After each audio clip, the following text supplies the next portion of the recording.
እያንዳንዱ የስኬት እርምጃችን ከምንወስናቸው ልዩ ውሳኔዎች ይጀምራል። ዲኤምሲ ላይ ኢንቨስት ሲያደርጉ የረጅም ጊዜ ሴትና ለልጅ ልጆ የነገ ቅርስ ይገነባሉ።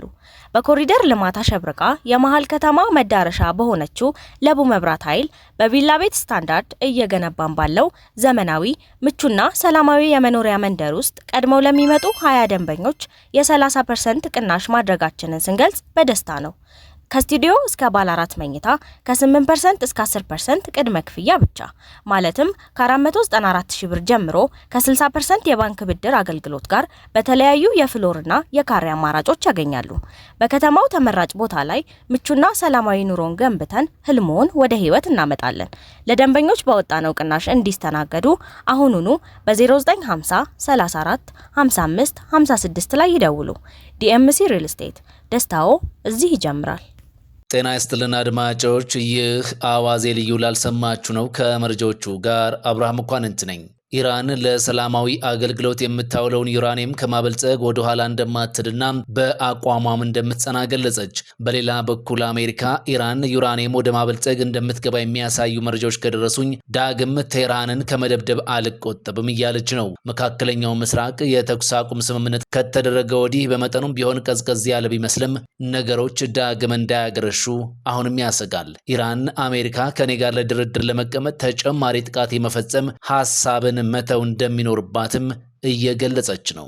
ባንኮች በሚከተሉ ተገቢ ያልሆነ አሰራር ምክንያት ደንበኞች ገንዘባቸውን ከባንክ እንዳያገኙ ያደረጋቸው ነው ተባለ። ብሔራዊ ባንክ ለደንበኞች ፈጣን ምላሽ የማይሰጡ ባንኮችን በስም ጠርቶ እንዳስጠነቀቀም ተናግሯል። በጎንደር በመተማ በኩል በየዓመቱ 11,000 ህጻናትና ወጣቶች በህገወጥ መልኩ ከሀገር እየወጡ እንደሆነ ተመላከተ። ኢትዮጵያ $3 ቢሊዮን የሚያወጣ የማዳበሪያ ፋብሪካ በቅርቡ ለመገንባት ከአሊኮን ዳንጎቴ ጋር ስምምነት ላይ መድረሷ ተሰማ። ሁሉንም ጉዳዮች በዝርዝር እናስደምጣቸዋለን። አብራችሁን ቆዩ። ባንኮች በሚከተሉ ተገቢ ያልሆነ አሰራር ምክንያት ደንበኞች ገንዘባቸውን ከባንክ እንዳያገኙ እያደረጋቸው ነው ተባለ።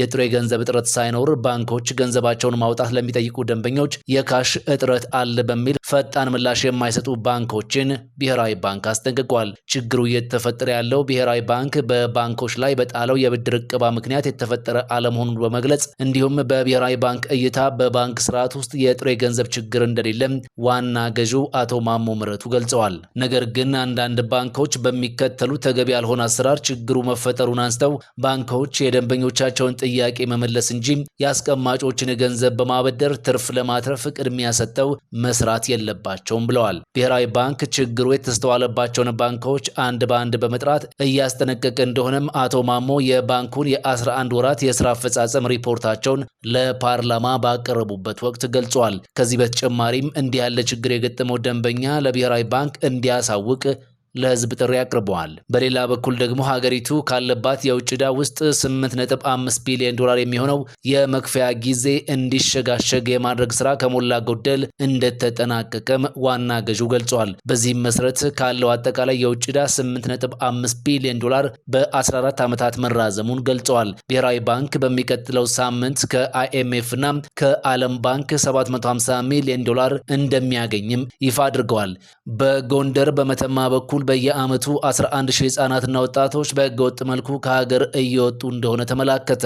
ከመላ ሀገሪቱ በመተማ በኩል አድርገው ወደ ሱዳን የሚሻገሩ ህጻናትና ወጣቶች በአንድ ዓመት ብቻ 11,000 መሆናቸውን የዞኑ የሴቶችና ህጻናት ማህበራዊ ጉዳይ መምሪያ አስታውቋል። እስካሁን ባለው መረጃ መሰረት አብዛኛውን ቁጥር የሚይዙት ከደቡብና ከትግራይ አካባቢ የሚመጡ ዜጎች መሆናቸውንም መምሪያው ጨምሮ ገልጿል። በዚህ ሰዓት ቁጥሩ በከፍተኛ መጠን እየጨመረ እንደሆነም ተነግሯል። በዚህ መንገድ ከሀገር ለመውጣት የሚጥሩ ዜጎች እስከ 1 ሚሊዮን ብር ድረስ ለደላላ እንደሚከፍሉም ተመላክቷል። በየዓመቱ ወደ ሱዳን ከሚሻገሩት ባሻገርም በሚሰራ የቁጥጥር ስራ ከ3,000 እስከ 4,000 የሚደርሱ ህጻናትና ወጣቶችን ወደ ቤተሰቦቻቸው እንዲመለሱ ማድረግ እንደተቻለም መምሪያው ገልጿል።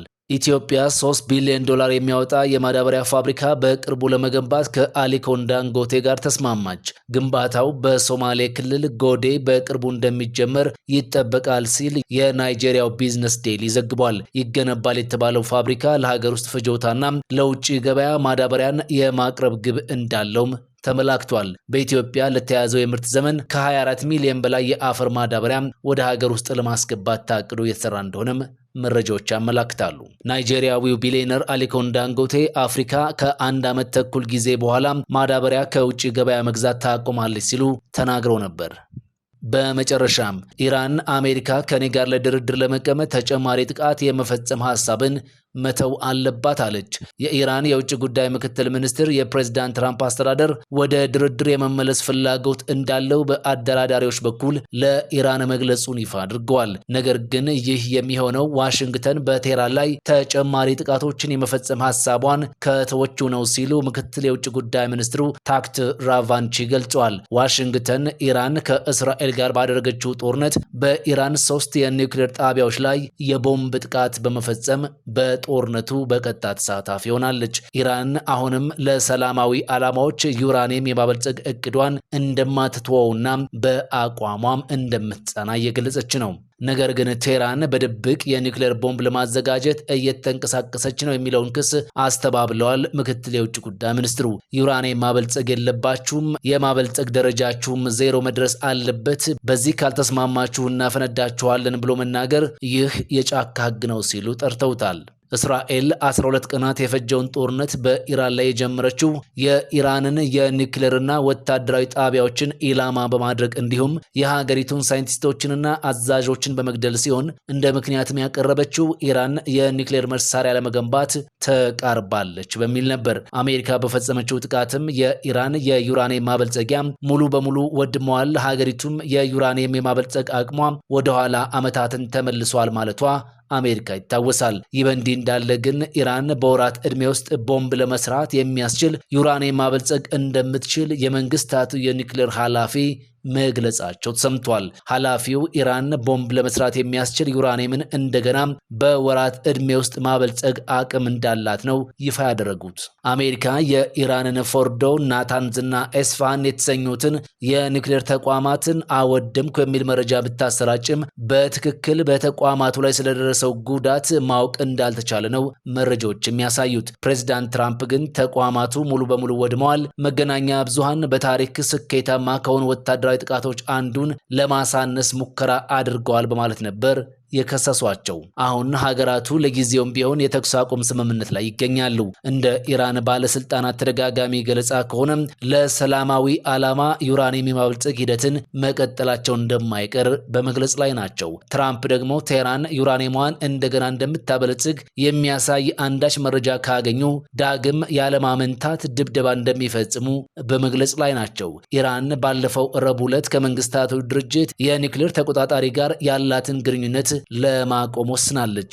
ምክንያቷም ተቋሙ ከእስራኤልና ከአሜሪካ ጋር ወግኗል በሚል ነው። ድርጅቱ ቴህራን ከ20 ዓመታት በኋላ ለመጀመሪያ ጊዜ የገባችውን ግዴታ ጥሳለች ማለቱም ይታወሳል። በ2015 በተደረገው የኒውክሌር ስምምነት ኢራን 3.6 በመቶ በላይ ዩራኒየም እንድታበለጽግ አልተፈቀደላትም። በተጨማሪ ደግሞ ለ15 ዓመታት በፎርዶ የኒውክሌር ተቋም ምንም አይነት ዩራኒየም ማበልጸግ እንዲሁ አልተፈቀደላትም። ከዚህ ባሻገር ፕሬዚዳንት ትራምፕ ኢራን ሰላማዊ መሆን ከቻለችና ከዋሽንግተን ጋር ለመተባበር ከፈቀደች የተጣለባት ማዕቀብ እንደሚነሳላት እየገለጹ ነው። የማዕቀቡ መነሳትም ለኢራን ለውጥ የሚያመጣ እንደሆነም ተናግረዋል። በሱዳን የወርቅ ማዕድን ማውጫ ስፍራ ላይ ባጋጠመ አደጋ 50 ሰዎች መሞታቸው ተዘገበ።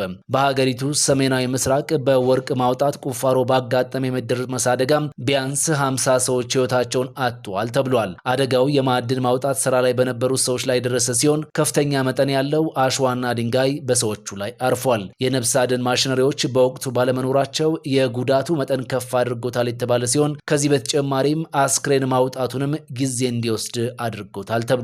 ከ2 ወራት በፊት በዚሁ ስፍራ ተመሳሳይ አደጋ ተፈጥሮ ለሰዎች አካል ጉዳት መድረስ ምክንያት ሆኖ እንደነበረም ተዘግቧል። እያንዳንዱ የስኬት እርምጃችን ከምንወስናቸው ልዩ ውሳኔዎች ይጀምራል።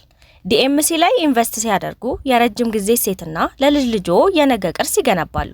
በኮሪደር ልማት አሸብርቃ የመሃል ከተማ መዳረሻ በሆነችው ለቡ መብራት ኃይል በቪላ ቤት ስታንዳርድ እየገነባን ባለው ዘመናዊ ምቹና ሰላማዊ የመኖሪያ መንደር ውስጥ ቀድመው ለሚመጡ 20 ደንበኞች የ30% ቅናሽ ማድረጋችንን ስንገልጽ በደስታ ነው። ከስቱዲዮ እስከ ባለ 4 መኝታ ከ8% እስከ 10% ቅድመ ክፍያ ብቻ ማለትም ከ494,000 ብር ጀምሮ ከ60% የባንክ ብድር አገልግሎት ጋር በተለያዩ የፍሎርና የካሬ አማራጮች ያገኛሉ። በከተማው ተመራጭ ቦታ ላይ ምቹና ሰላማዊ ኑሮን ገንብተን ህልሞን ወደ ህይወት እናመጣለን። ለደንበኞች በወጣነው ቅናሽ እንዲስተናገዱ አሁኑኑ በ0950 34 55 56 ላይ ይደውሉ። ዲኤምሲ ሪል ስቴት፣ ደስታው እዚህ ይጀምራል። ፈጣን ያልተሰሙ መረጃዎችንና ትኩስ የኪነ ጥበብ ዜናዎችን ለማግኘት የቁም ነገር ሚዲያ የዩቲዩብ ቻናልን በመቀላቀል ቤተሰብ ይሁኑ። ቻናላችንን ሰብስክራይብ ያድርጉ። በቲክቶክም አለን። ቁም ነገር ሚዲያ ኦፊሻል ብለው ይከተሉን። እናመሰግናለን። ቁም ነገር ሚዲያ፣ ለቁም ነገር እንሰራለን።